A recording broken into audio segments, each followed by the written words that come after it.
qu'on reprend après avoir laissé passer les fêtes, digérer les dindes ou tout ce que vous avez pu digérer. On revient sur notre évangile de Jean. On est au chapitre 12. Et le chapitre 12 est un chapitre très particulier. Vous saviez qu'avant le 12, il y a le 11, pour ceux qui ont été à l'école assez longtemps. Avant le 12, il y a le 11, et le chapitre 11 était une cassure, une brisure. Au moment du chapitre 11, il va y avoir ce passage avec Lazare qui est ressuscité, et là où Jésus-Christ finalement va montrer sa capacité à accomplir ce qu'il a dit, et finalement accomplir le miracle le plus extraordinaire, et qui nous fait énormément de bien. Jésus est capable de ressusciter un mort, de donner la vie à ceux qui étaient morts. Et ce miracle est tellement spectaculaire, étonnant, qu'il y en a qui ne croient pas, encore. Toujours ces mêmes religieux, donc une partie du peuple voit ces miracles, sont étonnés, mais une autre partie continue à s'endurcir. Je vous ai dit que c'est une des raisons, et bien souvent on pense que le miracle est la seule chose qui va faire que les gens se convertissent et que les gens vont venir par milliers, alors on voudrait des miracles toutes les 5 minutes. Non, ce n'est pas la vérité de l'Évangile. La vérité de l'Évangile, c'est que même, et le miracle aide, on n'est pas contre, on l'aspire, le miracle n'est simplement que la preuve de ce que l'on croit, la preuve de l'intervention de Dieu dans la vie. Mais je n'ai pas besoin de ça de plus. Et Jésus, à un certain moment, était même fâché sur certains en disant « Mais vous ne voulez que ces signes, et si vous n'en avez pas, mais vous n'écoutez pas ce que je vous dis. La seule chose qui vous intéresse, c'est que je vienne changer votre quotidien, que je sois un petit Dieu qui vient vous accommoder, mais finalement, ce que je suis venu accomplir, vous donner la vie éternelle, le pardon de vos péchés, vous passez à côté. » Parce qu'il y a une des réalités que les gens, à mon avis, oublient, c'est que nous sommes sous la condamnation. Ce n'est pas une hypothèse qui nous est offerte, une plus-value dans notre vie. C'est que nous sommes sous la condamnation de Dieu, tous, et que sans le pardon, sans l'acceptation de Jésus-Christ comme Seigneur et Sauveur, il n'y a pas d'alternative. Ça, c'est le but ultime de Jésus. Et c'est pourquoi, à travers la résurrection de Lazare, il montre qu'il a le pouvoir sur la mort. Mais qui détenait le pouvoir sur la mort? Qui était le chef de la mort? Le diable. Le diable. Et le diable, dans l'Épître aux Hébreux, il nous a même dit que cette mort, que c'était une façon de pouvoir écraser les peuples et de tenir en esclavage les gens avec la mort et la peur de la mort. Mais quand la mort est vaincue, qu'est-ce qui peut encore nous arriver? L'apôtre Paul va dire que ce soit par ma vie, que ce soit par ma mort, je loue le Seigneur. J'appartiens au Seigneur. Revenons à notre texte. Et Jésus est là, accomplit ce miracle, et c'est à ce moment précis que lorsqu'il va y avoir la résurrection de Lazare, les responsables du peuple disent là, il faut trouver le moyen de le faire mourir. Là, il faut le mettre à mort. Au début, il dérangeait, mais là, il faut le mettre à mort. Et c'est assez étonnant parce que Jésus, qui a le pouvoir sur la mort, va être mis à mort par des gens qui espèrent en la résurrection. C'est étonnant, hein? Jésus va être mis à mort par des gens qui espèrent en la résurrection. Et Jésus vient de ressusciter, mais ils veulent mettre à mort quand même. Pourquoi? Pourquoi cette obstination? Pourquoi cet entêtement? Pourquoi cet aveuglement? Vous pouvez le tourner dans tous les sens que vous voulez. La seule réponse valable, c'est parce que Dieu l'a voulu. Que ça nous amuse ou que ça ne nous amuse pas, que ça nous dérange ou ne nous dérange pas, c'est parce que Dieu a voulu qu'il se ferme, qu'il ne voit pas. C'est Ésaïe qui le dit. Regardons notre texte. À un certain moment, Dieu va même utiliser des gens qui ne croient pas en lui pour accomplir ses desseins. Donc, on apprend la résurrection de Lazare, et à un certain moment, Jésus vient, rentre à Jérusalem, et c'est à ce moment-là qu'il dit « il faut le mettre à mort ». Et Caïphe, qui était grand prêtre à cette époque, va déclarer, ça c'est encore dans l'introduction du chapitre 12, on est à la fin, l'un d'eux qui s'appelait Caïphe, et qui était grand prêtre cette année-là, prit la parole.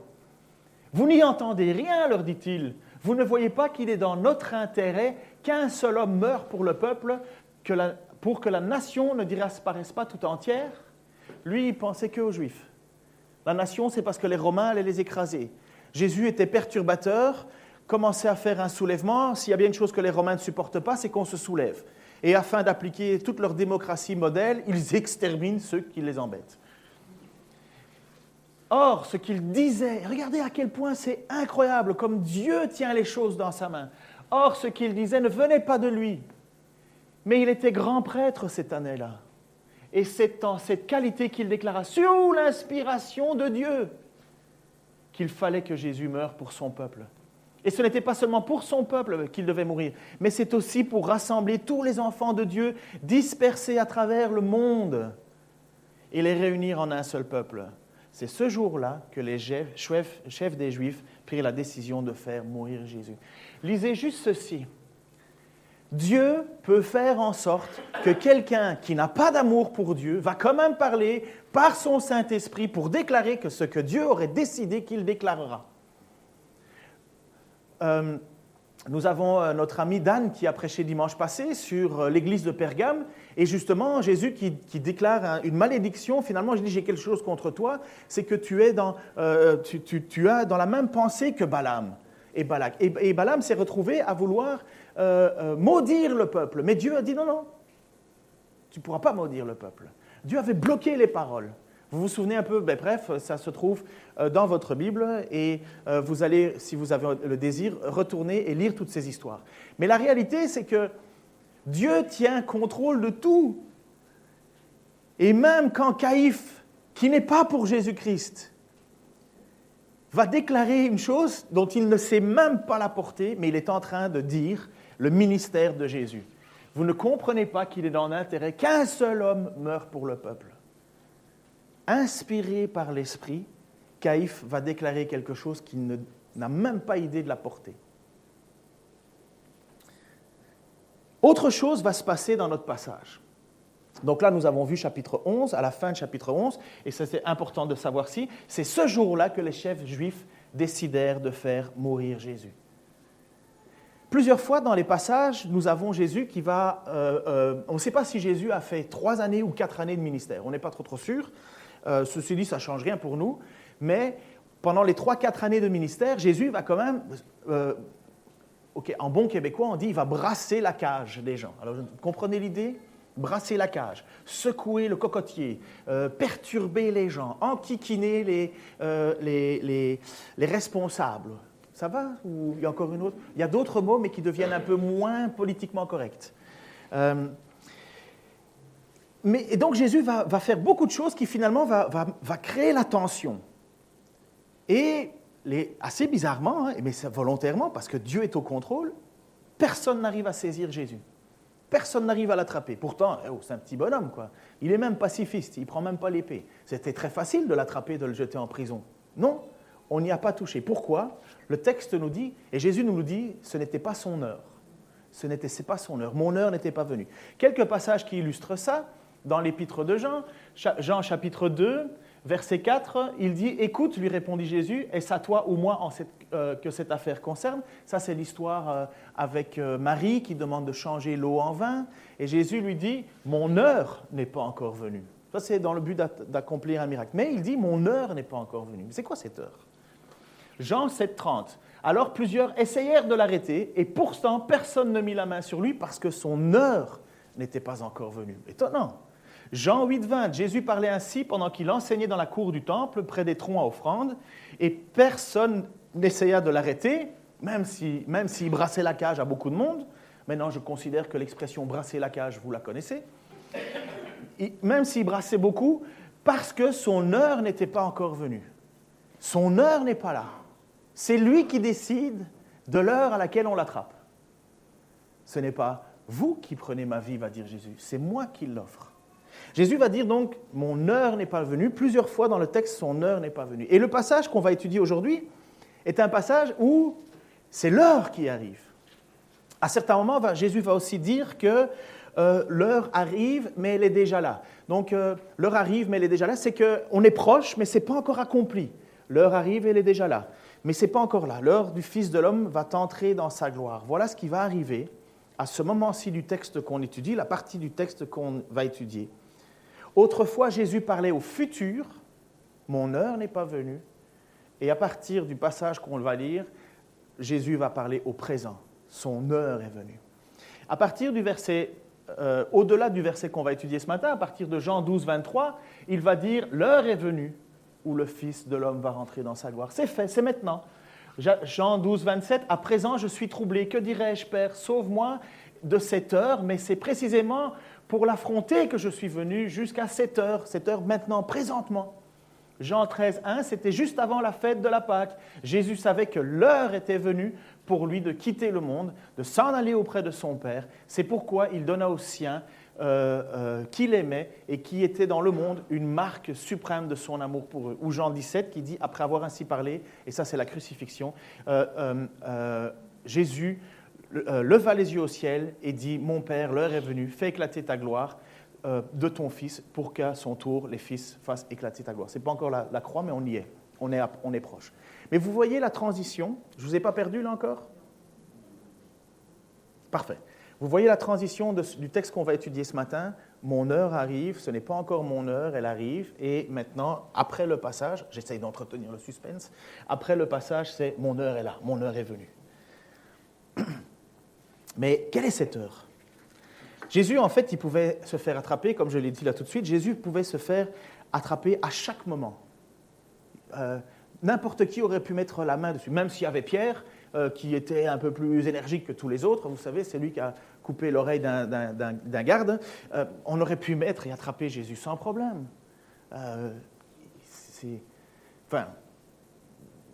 Sauf qu'il ne l'a pas voulu. Son père n'a pas décidé que c'était ce moment-là. Jésus va organiser toutes les choses. Dans le texte qu'on va lire, c'est l'entrée à Jérusalem. Enfin, je vais même un peu plus loin parce que ça, on a déjà prêché assez. Il y a même le passage avec Marthe et Marie, dont Pierre Fleck nous a fait une excellente prédication que vous pouvez retrouver sur les podcasts, donc les sites internet, où finalement Marie va épandre sur Jésus du parfum, du nard. J'avais une grande envie de prêcher là-dessus, sur la question de « mais qu'est-ce que tu fais de ton argent ?» Mais je me suis dit, bon, je vais encore leur laisser un peu de temps puisque Pierre en a parlé. Mais un jour, on parlera de l'argent. À ce qui paraît que c'est tabou, eh bien, on va le faire. On va en parler. Mais, pas maintenant. Si vous voulez, je vous préviendrai avant, comme ça, vous pouvez aller visiter une autre église. Ça se fait bien aussi. Mais donc, Jésus orchestre tout, finalement. À un certain moment, Jésus, donc le passage qui va être prêché dans Jean chapitre 12, il va même dire « allez chercher un ânon ». Il dit à ses apôtres « allez chercher un ânon ».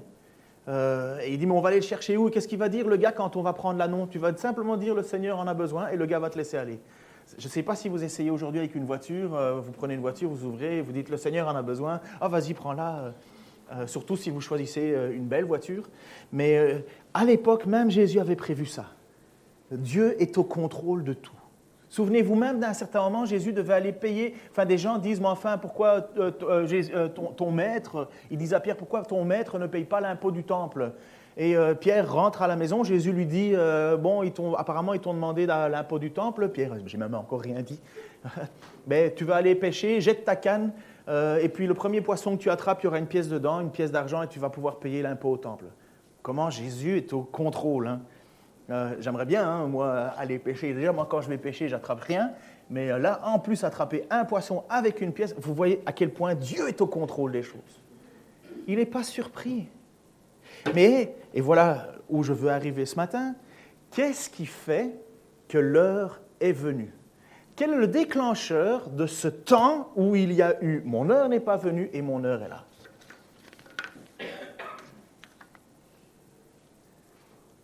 À un certain moment, dans le texte qui nous est donné, donc Jésus va à Jérusalem, descend, et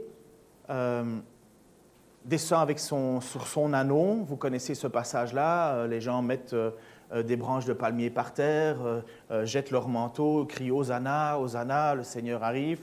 La majorité des gens pensent que Jésus va venir pour délivrer Israël et Jérusalem de l'oppression des Romains. Ils attendent un défenseur politique. Il y en a quelques-uns qui étaient présents le jour de la résurrection de Lazare, parce que le texte nous dit que Jésus est allé manger chez Lazare. Les responsables ont même voulu faire mourir Lazare aussi, en disant « mais regarde, la preuve évidente qu'il est puissant, il faudrait faire mourir Lazare ». C'est étonnant, il vient à peine de ressusciter, que des gens veulent le refaire mourir. Et donc, Jésus descend dans Jérusalem, c'est la fête, la grande fête, mais ce n'est pas encore le moment. Mais une petite chose dans le texte nous est dit, et ça doit nous faire excessivement plaisir. Est-ce qu'il y a des juifs dans la salle? N'ayez pas peur, on est pour, on n'est pas contre. Est-ce qu'il y a des juifs parmi nous, de confession juive? Non? Donc, ça va nous faire d'autant plus plaisir ce qui va se passer là. Dans le texte, voici ce qui va être le déclencheur. Chapitre 12, s'il te plaît. Parmi ceux qui étaient venus à Jérusalem, donc on est au verset 20 et 22 pour ceux qui veulent suivre dans leur texte, parmi ceux qui étaient venus à Jérusalem pour adorer Dieu pendant la fête, il y avait aussi quelques personnes non juives. Alors vous pouvez avoir le mot non juif ou grec, c'est la même chose. Pas que tous les non-juifs sont grecs, mais le texte met en face sur les grecs parce que c'était dans un monde hellénistique et compagnie. Elles allèrent trouver Philippe, donc un des apôtres, qui était de Bethsaïda, en Galilée, et lui firent cette demande. « Nous aimerions voir Jésus. » Philippe alla le dire à André, puis tous les deux allèrent ensemble le dire à Jésus. Ça a l'air anodin. Ça a l'air anodin. Vous vous dites, ouais, super, la majorité veulent voir Jésus. Comme tout le monde, ils viennent avec leur petit bobo et guéris-moi, et je veux que tu changes ma vie. Très peu viennent vraiment pour reconnaître le Messie, ne voient pas, ne le comprennent pas, mais je crois que Dieu avait voulu volontairement encore ne pas faire que les choses soient claires. Souvenez-vous, combien de fois Jésus a dit « ne le dis pas ». Je t'ai guéri, je t'ai fait ce miracle, ne le dis pas. Il y avait une volonté là derrière, il y avait un moment qui devait être symbolique. Eh bien, ce moment est là. Et vous vous dites mais c'est pas terrible comme moment. C'est quoi qu'est-ce que j'ai pas vu? Ce que vous n'avez peut-être pas vu, c'est juste ici. Quelques personnes non juives demandent de voir Jésus. Les non-juifs.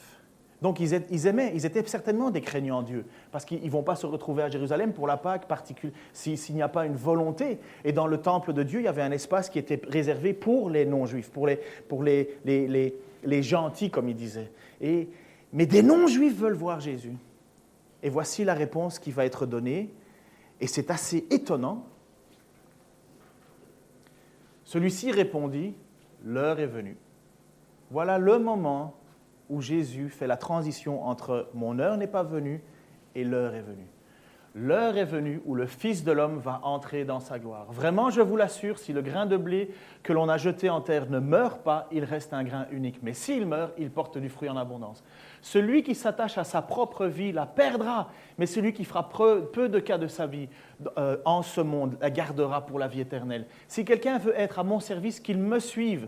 Là où je serai, mon serviteur il sera aussi. Si quelqu'un est à mon service, le Père lui fera honneur. Pour la majorité des Juifs de l'époque, de ce contexte, ce qu'ils veulent, c'est foutre dehors les Romains. C'est améliorer leur quotidien, c'est préserver leur vie, c'est garder leurs avantages et avoir même plus d'avantages dans leur pays. Ils veulent dire, c'est chez nous, dehors les autres. Ils veulent garder leur vie, ils veulent garder les choses. Mais Jésus est venu avec un autre message. Jésus leur dit, si vous voulez garder votre vie, vous allez la perdre. Jésus sait aussi que c'est le moment où il va mourir. Il sait aussi qu'à partir de ce moment-là, quand il sait que son heure est venue, c'est l'heure où il va être envoyé vers sa destination, sa mort, sa crucifixion, qu'il a prévue. Il a toujours orchestré, son Père a toujours orchestré les moments particuliers. Son heure est venue, il va offrir sa vie. Mais en offrant sa vie, en mourant sur la croix et en ressuscitant, c'est à ce moment-là que l'Évangile et que la bonne nouvelle va prendre toute sa gloire. C'est à partir de ce moment-là que finalement le monde entier va pouvoir entendre son message. Il est meilleur pour vous que je parte, disait Jésus, afin que je vous envoie l'Esprit. Ce même Esprit qui convainc les gens de l'existence de Dieu, qui convainc les gens du péché, qui convainc du besoin d'un sauveur, qui convainc de la résurrection. L'apôtre Paul va dire à certains moments, il y a des choses qu'on essaye d'expliquer aux gens, mais c'est spirituel, ils ne peuvent pas le comprendre. Sans l'aide de l'Esprit, ça ne marche pas. Rappelez-vous, ce point crucial, le moment est venu, l'heure est venue. Ça a l'air de rien. Peut-être que ça amuse que les théologiens, mais moi je vous dis que grâce à ça, nous sommes, nous, non-juifs, sauvés. C'est excessivement fondateur. Nous étions étrangers aux promesses. Vous savez ça? Épître aux Colossiens, prenez le temps de lire ça cet après-midi. Nous étions morts spirituellement, étrangers aux promesses. On était moins bénis que les Juifs, puisque les Juifs, eux, avaient reçu les prophètes, les promesses. Tout était lié pour eux. Mais Dieu avait un plan.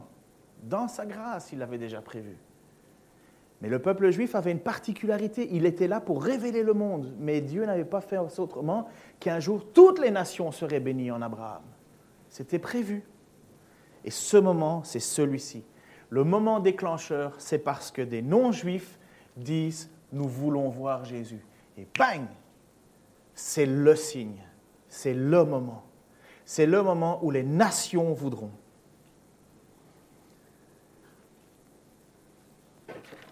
Montre un peu l'image après, parce que je suis perdu. Ouais, voilà. Merci beaucoup. L'heure est venue. Jésus a fait part et a subi, c'est vrai, à travers la crucifixion, beaucoup de choses horribles. Pour ceux qui ont vu le film Passion de Mel Gibson, où nous voyons la mort de Jésus, c'est insoutenable. Bon, ça c'est les images, mais réellement c'était insoutenable. Jésus a été battu, on lui a mis une couronne d'épines, on lui a craché à la figure, on s'est moqué de lui. Je ne sais pas si vous avez déjà pris une petite aiguille dans le bout du doigt, ça fait mal. Imaginez un clou aux paumes de la main. Je ne sais pas si vous êtes déjà cogné l'orteil sur un meuble qui avait malencontreusement bougé et qui s'est mis entre vous et le chemin que vous vouliez attendre. Vous êtes déjà cogné l'orteil, ouf, ça fait mal. Mais imaginez un clou qui vient percer les deux pieds, ça fait mal.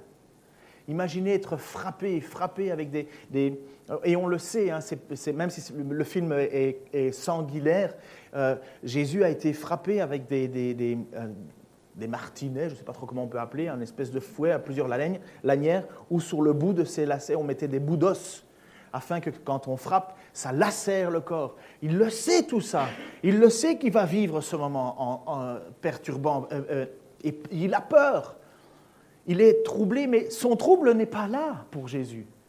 Ce n'est pas ça le plus grand trouble de Jésus. Ce n'est pas ça la plus grande angoisse de Jésus. Vous savez quelle est la plus grande angoisse de Jésus? Le fait d'être séparé de son Père à cause de notre péché qu'il va prendre sur lui. Ce n'est pas les coups. C'est notre péché. L'angoisse d'être séparé du Père. Ce qui, pour la plupart d'entre nous, enfin, pas ici, mais je veux dire de notre société, bon, séparé du Père. Du Père? Quel Père? De Dieu, mais ça n'existe pas. Mais pour Christ, le savoir d'être séparé du Père, c'était troublant. Mais son heure est venue.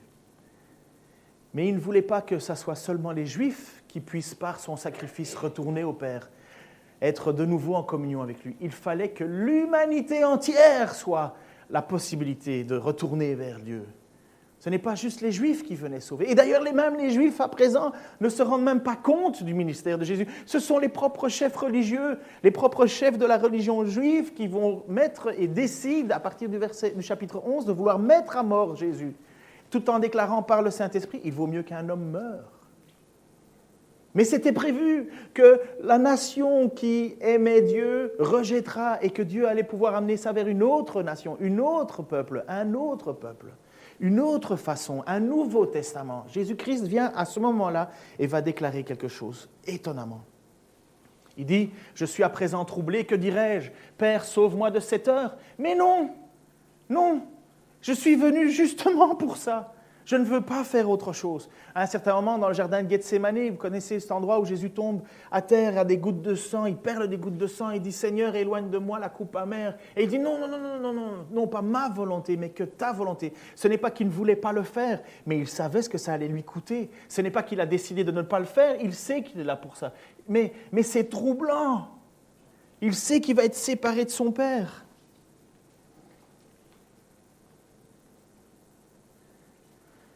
À ce moment-là, il va y avoir quelque chose d'étonnant. Donc les Juifs viennent, on retourne dans notre passage, les non-Juifs viennent pour demander s'ils peuvent voir Jésus. Et Jésus dit, si un grain ne tombe pas et compagnie, celui qui veut garder sa vie va la perdre. Et image suivante, versets 28 et 29, Jésus demande à Dieu de manifester sa gloire. dans une prière. Père, manifeste ta gloire. Alors une voix se fit entendre venant du ciel, disant, j'ai déjà manifesté ma gloire et je la manifesterai à nouveau. Ceux qui se trouvaient là avaient entendu le son de cette voix et crurent que c'était un coup de tonnerre. Et d'autres disaient, mais un ange vient de lui parler. Bref, il vient de se passer quelque chose de saisissant. Jésus dit, Père, manifeste ta gloire, et boum, quelque chose qui vient du ciel. Alors certains disent, il y a eu un tremblement de terre, un coup de tonnerre, ils ne savent pas, ils n'ont pas pu, apparemment le texte nous fait comprendre qu'ils n'ont pas pu entendre audiblement. Et il y en a certains d'autres qui disent, oui, on a entendu une voix, c'est un ange. Ce n'est pas la première fois. J'ai déjà manifesté ma gloire. Ce n'est pas la première fois. Vous savez ces passages où Jésus a déjà été manifesté, où quelque chose s'est déjà passé, où le ciel s'est ouvert pour communiquer? Le baptême et... Oui, alors le baptême, ça j'ai l'image, enfin j'ai le texte. Jean-Baptiste rendit ce témoignage. J'ai vu l'Esprit descendre du ciel comme une colombe et se poser sur lui. Je ne savais pas que c'était lui, parce qu'à un certain moment, il demande à Dieu, montre-moi le Messie. Qui est-il? Je ne savais pas que c'était lui, mais Dieu qui m'a envoyé baptiser dans l'eau m'avait dit, tu verras l'Esprit descendre et se poser sur un homme. C'est lui qui baptisera dans le Saint-Esprit. Et quel est l'autre moment où Dieu manifesta par sa voix? Pardon? Transfiguration, exactement. Voici mon Fils bien-aimé en qui je mets toute ma confiance. La transfiguration, c'est cette discussion entre Jésus, je me trompe toujours, Moïse et Élie, je crois.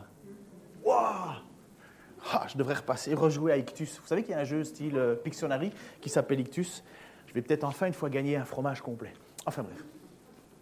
Et deux passages où Jésus manifeste ça, où Dieu manifeste la gloire. Premier passage, le baptême, l'authentification que Jésus est bien le Messie. L'authentification que Jésus est bien celui qui était attendu. Jean-Baptiste va dire, j'ai besoin de ce signe. Deuxième passage, deuxième attestation de Dieu, c'est lors de la transfiguration. Jésus est le lien entre l'Ancien et le Nouveau Testament. Jésus parle avec Moïse et Élie. Et les apôtres ne savent pas trop quoi faire. Ils disent, bon, on va faire une tente, on va placer quelque chose. Une tente. Il y a des gars qui traversent l'éternité. Ils disent, on va faire une petite tente. C'est ça. On va cuisiner quelque chose. Ça va, ils ont plus de 2000 ans. Ils savent très bien se débrouiller tout seuls. Enfin bref, ça c'est mes idées. Mais voilà, de nouveau, un moment particulier où Dieu atteste le ministère de Jésus-Christ. Une attestation il est bien le lien entre l'Ancien et le Nouveau Testament. Et la troisième attestation, il y aura la quatrième après ça pour la résurrection. La quatrième attestation, c'est quand des non-juifs viennent demander de voir Jésus. C'est comme si le ciel disait, c'est mon plan. Ça a toujours été comme ça. Mais pour les juifs, ce n'est pas clair. Hein? Pour les juifs, un non-juif, je me trompe toujours. Pour les juifs, un non-juif, c'est impur. Ce n'est pas aimé de Dieu. C'est mauvais. Vous connaissez Pierre qui, à un certain moment, avait la question de l'impureté, se posait la question si oui ou non il fallait les manger chez les gens. Non, Dieu identifie. Mais c'est bon pour nous, ça. Comme dirait un de mes amis, c'est tout bénéfice. Parce qu'à ce moment-là, même le ciel s'ouvre et dit que c'est le moment. Et regardez. Et Jésus leur déclara, ce n'est pas pour moi que ce signe apparaît. Moi, ça va. Avec Dieu et moi, c'est très, très bon. Mais c'est pour vous. C'est pour vous. C'est pour les témoins. Vous avez besoin d'entendre ce qui va se passer. Parce que quelque part, l'Ancien Testament va être fini. La loi va être finie.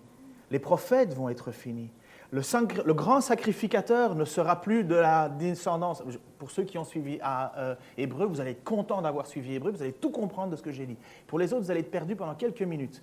Parce qu'à partir de ce moment-là, nous allons quitter le sacrificateur qui était Aaron pour passer au sacrifice de Jésus-Christ, dans la lignée de Melchisédek. Un nouvel ordre, un nouveau sacrificateur, Jésus-Christ, pour les nations entières, plus pour les Juifs. C'est là où vous regrettez de n'avoir pas suivi le cours de l'Épître aux Hébreux. Vous pouvez vous rattraper jeudi avec Corinthiens. Image suivante, s'il te plaît.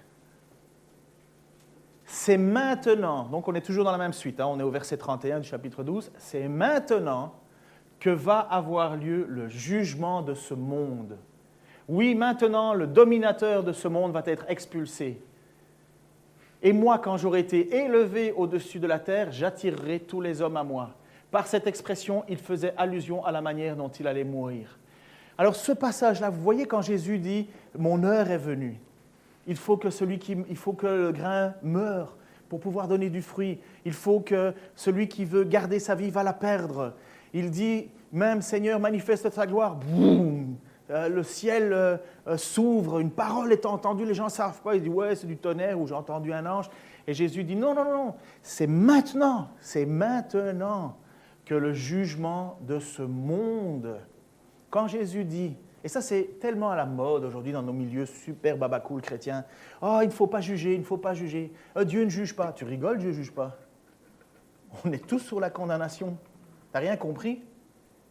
Dieu ne vient pas pour juger, il vient pour nous sauver, parce que nous sommes déjà jugés. Tout le monde connaît Jean 3,16, parfait, mais lis 17-18. Car le monde est déjà condamné. Vous ne croyez pas qu'on accepte Jésus et alors on vit comme des chrétiens et on se plie à toutes les règles de la foi par obéissance, et merci d'avoir rappelé l'importance de l'obéissance, ou on n'est pas chrétien, on vit comme si de rien n'était et puis de toute façon on passe à côté de tout. Mais non, on est condamnés, tous. Alors quand Jésus dit « c'est maintenant que va avoir le lieu du jugement », c'est parce que la croix, c'est le jugement. Mais ne pas croire en Jésus-Christ, c'est être condamné. C'est d'avoir rejeté le seul sacrifice qui nous sauvait. C'est le cadeau que Dieu nous fait d'être pardonné. Et c'est en même temps la croix, l'attaque contre Satan. Satan pensait avoir gagné contre Jésus en faisant mourir le Fils de Dieu. Mais il ne comprenait pas qu'en le faisant mourir, Jésus allait accomplir quelque chose d'encore plus grand. Il allait sauver. Satan pensait avoir la victoire. Il a tout perdu. La mort a été vaincue. Épître aux Hébreux qui dit même chose, la mort est vaincue, même si nous ne voyons pas encore clairement que les dominations ont été écrasées. Mais c'est fait. C'est fait. Voilà pourquoi on va faire une conférence le 6 février, samedi prochain, sur la question de la domination et des esprits, parce que Satan est vaincu. Voilà pourquoi on peut aller annoncer et délivrer, parce que Satan est vaincu depuis la croix. C'est la victoire. Ça va, c'est clair? Merci. J'ai bien introduit le passage pour le 6 février. Hein. Venez tôt parce qu'il va y avoir du monde. Hein. Toutes les églises de Dijon font la publicité. Hein. Et surtout, priez. On verra ça après. Je n'ai pas fini. Et moi, quand j'ai été élevé au-dessus de la terre, ça veut dire mis en croix, en hauteur, j'attirerai tous les hommes à moi. Alors, voilà où il y a une différence fondamentale entre le protestantisme et le catholicisme. Voilà où il y a une différence fondamentale en ceux qui ne connaissent pas Dieu et ceux qui connaissent Dieu. Voilà où il y a une différence fondamentale en ceux qui veulent modeler Dieu à leur image et ceux qui acceptent comment est Dieu.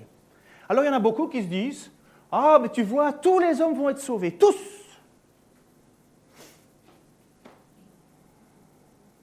C'est triste, parce qu'alors, qu'est-ce que je dois faire? Pourquoi on s'embête ici? Pourquoi on persévère? Pourquoi est-ce qu'on prie? Pourquoi? Si je suis sauvé, de toute façon, je préférerais être à Honolulu ou à l'île de la Réunion. Préparez-vous, j'arrive. Non! J'attirerai tous les hommes à moi, ce n'est pas sans exception, c'est sans distinction. Parce qu'à partir de ce moment-ci, ce n'est plus seulement les Juifs qui peuvent être appelés et sauvés. Ce sont tous ceux qui vont faire appel au Seigneur Jésus-Christ, tous ceux, sans distinction, que tu sois guadeloupéen, japonais, russe, israélien, américain, français, côte-d'Orien, dijonnais, chenovien, brouanais.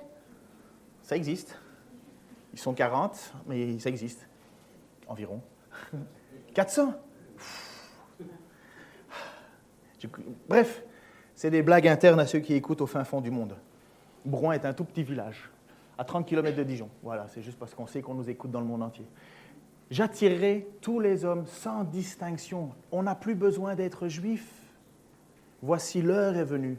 Voici l'heure est venue où tous les hommes qui feront appel à Jésus-Christ seront sauvés. Est-ce que vous croyez que c'est nouveau? Est-ce que vous croyez que c'est quelque chose qui n'avait jamais été prévu? Mais si, c'était prévu, depuis le début. Et c'est même l'apôtre Paul, dans cette magnifique étude de l'Épître aux Romains, qu'on fera un jour, certainement, qui nous en parle. Et il va nous parler de la profondeur de la croix. Et qu'est-ce que la croix? Il va nous le dire au chapitre 10, versets 6 à 17. Mais voici comment s'exprime la justice reçue par la foi. Qui montera au ciel? Ne dis pas en toi-même qui montera au ciel, dans le sens, quelle est la nationalité, quels sont les gens, quel pays, quelle personne. Il dit, ne te pose pas cette question-là. Le Christ n'en est-il pas descendu du ciel? Dieu n'est-il pas descendu du ciel? Ou bien, qui descendra dans l'abîme? Qui ira en enfer? Le Christ n'est-il pas ressuscité des morts? Vous voyez, ça c'était la question que les Juifs avaient à l'époque en disant, mais finalement, c'est quelle nation qui va être choisie? Et là, l'apôtre Paul, il dit, t'inquiète pas pour ça. Regarde à Christ. Christ est descendu du ciel et Christ est descendu et remonté des enfers. Ne t'inquiète plus pour ça. Ne te pose plus cette question. Que dit-il donc? La parole de Dieu est tout près de toi. Elle est dans ta bouche et dans ton cœur. Cette parole est celle de la foi. Elle est celle que nous annonçons. L'apôtre Paul annonce le miracle de la croix, annonce la bonne nouvelle. Et il dit, cette parole, elle est là, elle est proche de toi. Je vais faire un petit commentaire après ça, juste après. Cette parole est celle de la foi, elle est celle que nous annonçons. L'apôtre Paul n'a jamais rien d'autre annoncé que le Christ, la croix, uniquement la croix. Pour ceux qui veulent suivre l'Épître aux Corinthiens, je vous rappelle que jeudi, nous en parlons. La croix, uniquement la croix. Je ne suis pas venu avec la sagesse des hommes, mais je suis venu avec la croix. En effet, si de ta bouche tu déclares que Jésus est le Seigneur et si dans ton cœur tu crois que Dieu l'a ressuscité des morts, tu seras sauvé. Car celui qui croit dans son cœur, Dieu le déclare juste. Celui qui affirme de sa bouche, Dieu le sauve. Ça veut dire que je dois reconnaître, non seulement à l'intérieur de moi, mais en même temps, ça doit se proclamer. C'est tout le symbole du baptême. Le baptême, ce n'est pas fait pour être caché, c'est pour affirmer. En effet, l'Écriture dit, celui qui mettra sa confiance ne connaîtra jamais le déshonneur. Déshonneur, ça veut dire la perdition, l'enfer. Ainsi, il n'y a pas de différence entre juifs et non-juifs. Image suivante. Car tous ont le même Seigneur qui donne généreusement à tous ceux qui font appel à lui. En effet, il est écrit, tous ceux qui feront appel au Seigneur seront sauvés.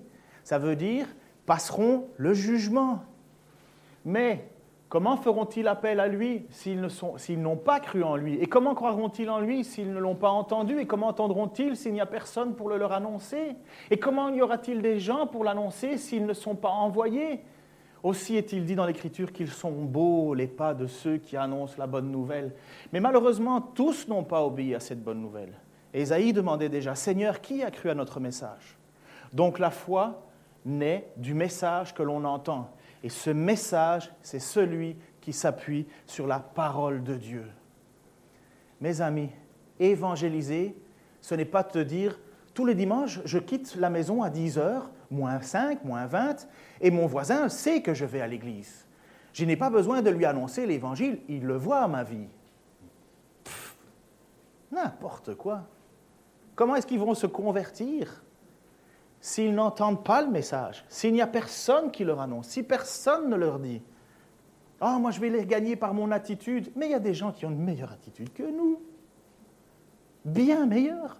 Et d'ailleurs, nous ne sommes pas ceux qui ont la meilleure attitude, nous sommes ceux qui reconnaissons que nous sommes pécheurs. Parce que si on ne reconnaît pas qu'on est pécheur, on n'est pas sauvé. Les chrétiens n'est pas un être au-dessus des autres. Il est un pécheur reconnaissant son péché et ayant besoin de la sanctification de Jésus-Christ. Mais comment est-ce qu'ils vont faire pour entendre cette bonne nouvelle? Comment est-ce qu'ils vont avoir cette parole qui est sur leur bouche si on ne leur annonce pas, si on ne leur dit pas? Mais nous avons quelque chose à dire. Nous avons quelque chose à dire, cette bonne nouvelle en disant, ce n'est plus que les Juifs, mais c'est toi. Et si tu fais appel à Dieu, eh bien, tu pourras être sauvé. Si tu crois que Jésus-Christ est le Fils de Dieu, qu'il est mort pour tes péchés, tu pourras être sauvé. Et il suffit à un certain moment que la personne déclare de sa bouche, dit, c'est vrai, je le crois. Je crois que le Seigneur est Jésus. Je le crois. Et puis après ça, la vie est transformée. Il y a eu malheureusement dans l'Église ici un petit livre qui est passé dans les bancs de Joel Osteen, qui dit finalement, ça vient du message, ça vient de paroles de foi. Et ils ont détourné ce passage-là. Tu peux remettre l'image suivante? Ils ont détourné... Ah ben non, c'est la... Oui. Donc préparez-vous à votre argent, puisque après c'est les offrandes. Mais que dit la parole? La parole de Dieu est tout près, elle est dans ta bouche, si dans ton cœur, cette parole elle est loin. Et après ça, ils ont détourné ce passage pour dire que finalement, je pouvais tout accomplir juste parce que c'était sur ma bouche. Je le déclare, je l'ai. Je le déclare, je l'ai. Mais si tu ne l'as pas, Comment tu fais?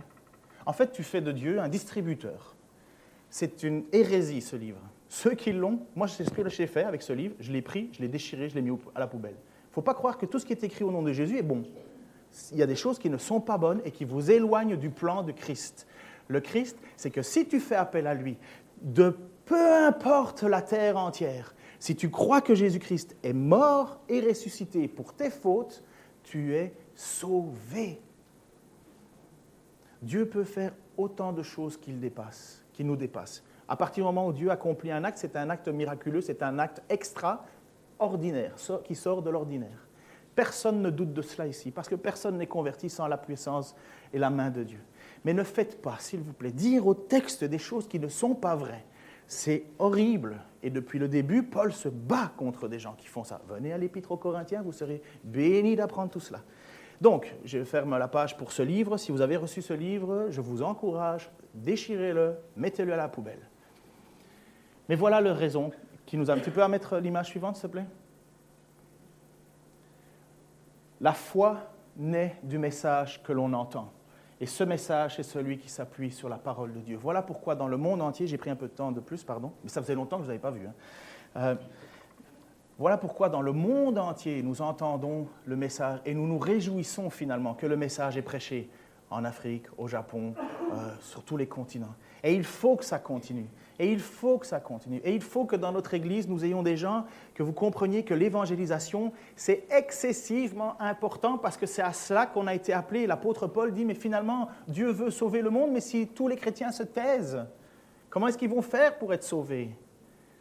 Et nous n'avons pas forcément partir faire des croisades au bout du monde, les gens autour de nous. N'aie jamais peur d'annoncer l'Évangile. Il y a plus de gens que tu imagines qui ne savent pas comment faire. N'aie pas peur d'être persécuté. Jésus-Christ l'a été lui-même. Est-ce que nous aimerions avoir une meilleure vie que notre Seigneur? Alors, je ne dis pas qu'il faut opportuner tout le temps. Il faut juste être sage dans notre manière de faire, mais ne pas croire que l'on gagne des gens en ne disant rien. C'est par la parole, c'est par ce qu'on annonce que les gens vont le savoir. Et vous savez quoi?